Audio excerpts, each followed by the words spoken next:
All right. I want to tell you a story because I look out here and I see a lot of really great people. You know, I've gone and talked to a lot of different places. Whenever I talk to Montana, I really feel welcome. There is a real kindred spirit. There are pioneers in Alaska, and there are pioneers in Montana, and I really feel like I'm in good company. I didn't say this to Chicago, okay?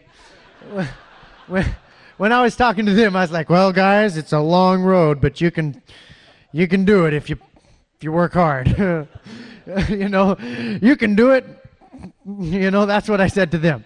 But I really feel like I'm in good company here in Montana. You know, second only to, you know, my own kinsmen and countrymen in Alaska.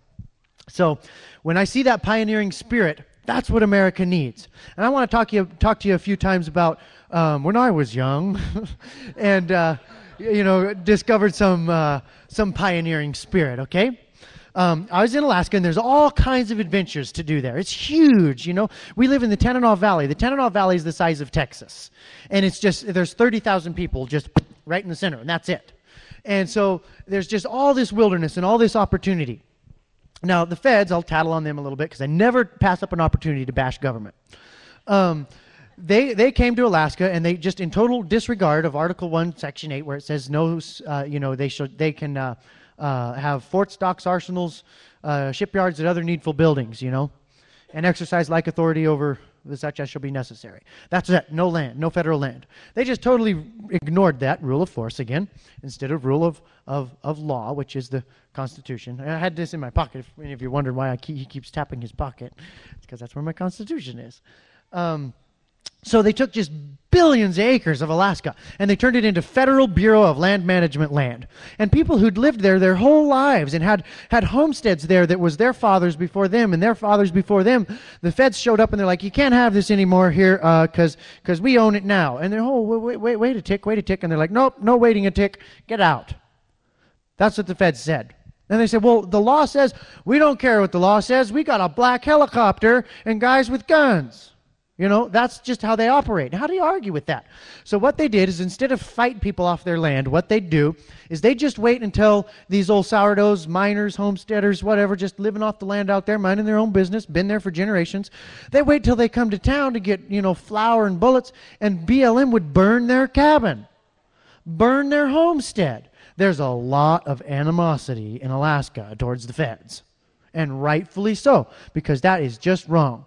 So with that being the case, people hide their cabins, you know. They put brush on them and stuff. They make them look like a beaver house, you know, so that the feds won't find them.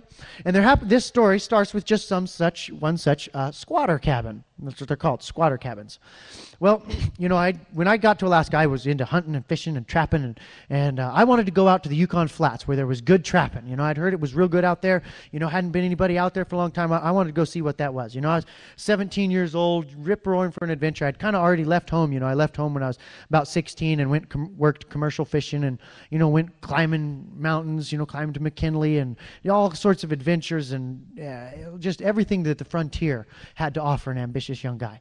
And I wanted to go out there, and I wanted to be in this cabin.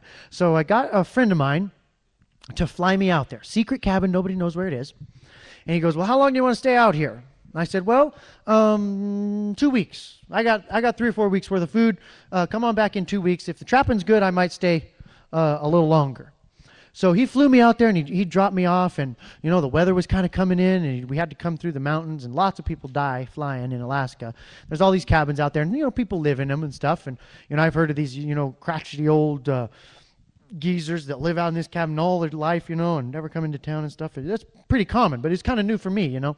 And so he dropped me off out there, and he flew away, and I remember watching that Super Cub take off and shake the skis, and the blast of the prop wash and the snowy ice crystals is, you know, 50 below. You know, it's really cold. It got dropped off there right about Christmas.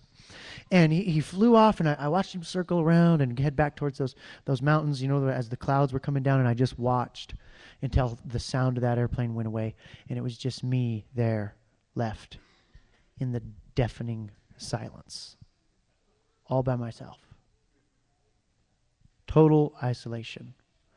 It was 200 miles to the nearest road, and then there was another like 180 miles to the pipeline where there would be a pump station with people. And so I said about that, and I was, getting set up in the cabin and trapping and stuff. I didn't see another person for 6 months. The guy didn't come back for 6 months. Now, I told this story last night, and I forgot to tell people why he didn't come back. So I'll just get to that right now, then get back to the story. He went back to town, and he went to Hawaii. And he told his buddy, hey, go check on this kid out in this cabin. And the guy tried to come out and check on me and got turned around by weather. Then the guy tried to come and check on me again, got turned around by weather, same thing. Then the original pilot got back from Hawaii. And the friend was like, oh, he'll go get him now. And so they both thought that the other one got me. And it took them that long to figure out, hey, did that kid ever get any good fur out there? I don't know, you hauled him in. No. And so they came out there and got me. But you know what? That pressure and that dark, it's 50 below, it's dark all the time. You just got an hour and a half of daylight. There was I saw Alaska Airlines fly over once a day at 30,000 feet. They never saw me, for 6 months. And you go through a process out there. You go through a process. And you know what I've seen? I've seen myself go through that process politically. And I think that I'm seeing people all over the country go through the process.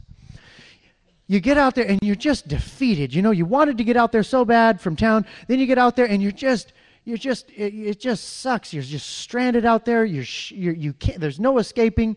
You start to go nuts. You hate your situation out there. Here you figure that the plane must have crashed and burned, and they thought both of us were in it, or he crashed, they found it, but nobody knows where the squatter cabin is because it's a secret. How are we going to get out of here, And, there was a Beaver Creek there, and I figured, I was working on making a bowl boat. And I figured, well, when breakup comes and the ice flow goes out, I'll float down Beaver Creek to Victoria Creek. I'll float down Victoria Creek to the Yukon River. I'll float down the Yukon River to the pipeline bridge, and there'll be people there.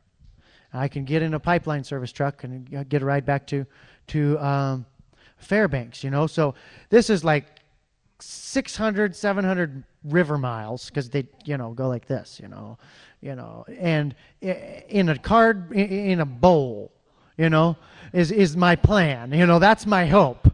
You want to talk about hope and change? There's some hope and change for you. So, here's what I learned in that situation, because I sat down in the darkness and I was just defeated and I was feeling sorry for myself and I was hating my situation and I was loathing it and I was thinking about what if, and these unsurmountable challenges that are just more than any guy could deal with. And you know what hit me? You know what I got taught in that situation? Is that you're never where you want to be until you want to be where you are. And you know what? That was a dark, hard, challenging situation. And right now, with where our country's at and the way it's toppling and falling, our government is, we're in a dark, hard situation. But we're never going to be where we want to be until we want to be where we are. And we've got to just go ahead and gulp and accept the fate and the mission that has been plopped in our lap just by us being here at this time in history. And so long as we fight that, the longer it'll be until we can rise up and seize the day and be what history is longing for us to be. And you know what? Times are dire. I'll tell you another time where I kind of had this same feeling where it was hopeless, and then you just had to gulp and rise to the occasion. Is climbing McKinley. I've led 3 separate expeditions to the top of McKinley. There's a lot of people die on McKinley. There's bodies all along the trail. There's no way to get them off of there. And first one was with a 62-year-old guy from Michigan who was just a great guy. He'd not done much climbing, but he was Ironman triathlete and just a really great companion and friend. And that was great. It was a wonderful trip. Then the second time was with my dad just before I got